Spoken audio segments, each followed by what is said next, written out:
الحمدللہ وکفا وسلام علی عبادہ اصطفیٰ، اما بعد۔ آج ہم تلازم الفاظ کی وضاحت کریں گے کہ تلازم الفاظ کیا ہیں۔ ہم بولتے ہیں باغ، تو باغ بولنے سے باغ کی جتنی متعلقہ چیزیں ہیں وہ ساری کی ساری ہمارے ذہن میں آ جائیں گی، جیسا کہ درخت، سبزہ، پتے، گھاس، پھل اور پھول وغیرہ۔ وہ چیزیں جو باغ سے متعلقہ ہیں ان پر جو الفاظ استعمال کیے جائیں گے ان الفاظ کو باغ کے تلازمہ الفاظ کہیں گے۔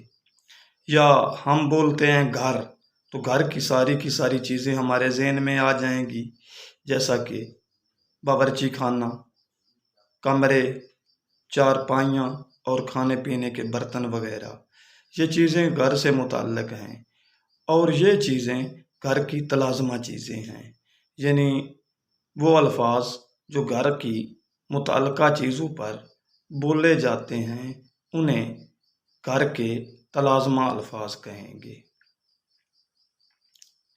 یا ہم بولتے ہیں دکان، تو دکان کی چیزیں ہمارے ذہن میں آ جائیں گی، جیسا کہ صابن، تیل، ہلدی، مرچ اور مسالہ وغیرہ۔ یہ ساری کی ساری چیزیں دکان کی تلازمہ ہیں، یعنی وہ چیزیں جو کسی چیز سے متعلقہ ہوں، گرامر کی زبان میں انہیں تلازمہ الفاظ کہتے ہیں یا تلازم الفاظ کہتے ہیں۔ امید ہے کہ میری آج کی ویڈیو آپ کو پسند آئی ہوگی۔ اگر ویڈیو پسند آئی ہو تو چینل کو سبسکرائب کر دیں اور ساتھ ہی گھنٹی کے نشان کو بھی دبا دیں۔ وما علینا الا البلاغ المبین۔